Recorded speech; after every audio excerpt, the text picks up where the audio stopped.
je me demande très naïvement, pour quelle raison, moi, sur mon ordinateur, là, je peux faire un virement de 500 euros à X, Y ou Z. C'est quand même quelque chose d'extrêmement secret, d'extrêmement délicat de prendre de l'argent sur un compte et de le mettre sur un autre compte. Mais je ne peux pas, avec un procédé électronique que les informaticiens sont quand même capables de verrouiller, je ne peux pas voter, alors que ce serait tellement simple d'avoir sur son portable une application le jour du vote en disant ben voilà, je vote pour Philippe Pasco, j'appuie sur la tête de Philippe Pasco, on me demande de confirmer. Vous confirmez bien que vous votez pour Philippe Pasco, sa tête apparaît, oui, je confirme, tac.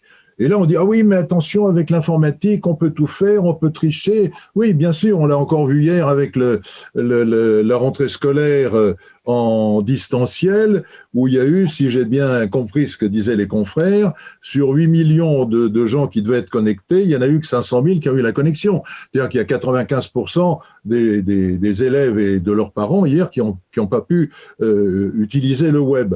Mais on devrait être capable quand même maintenant de faire un vote électronique pour que la démocratie reprenne des couleurs. On ne peut pas, quand on est maire, député ou ministre issu de la députation, on ne peut pas se présenter comme ayant gagné les élections, ayant une majorité. D'ailleurs, la notion de majorité, pour moi, est sujette à caution. Il y a 44 millions de votants en France. Imaginez que vous, Charles, vous fassiez 22 millions une voix et moi 21 999 999. Vous auriez tous les pouvoirs, j'aurais rien. Alors que je représente à une voix près la moitié de la France. Il y a quand même des réflexions à avoir concernant le fonctionnement de la démocratie. Mais on n'en est pas là puisque tout le monde avale ça au premier degré. Vous avez des gens qui ont fait 15, 16, 17% des inscrits dans les municipalités, on dit c'est un tsunami vert, ils sont tous verts, c'est un déferlement, c'est une vague verte absolument énorme qui a balayé tous les autres vieux partis. C'est quand même incroyable d'entendre des choses pareilles. Alors, deux remarques, et puis on va parler des éoliennes.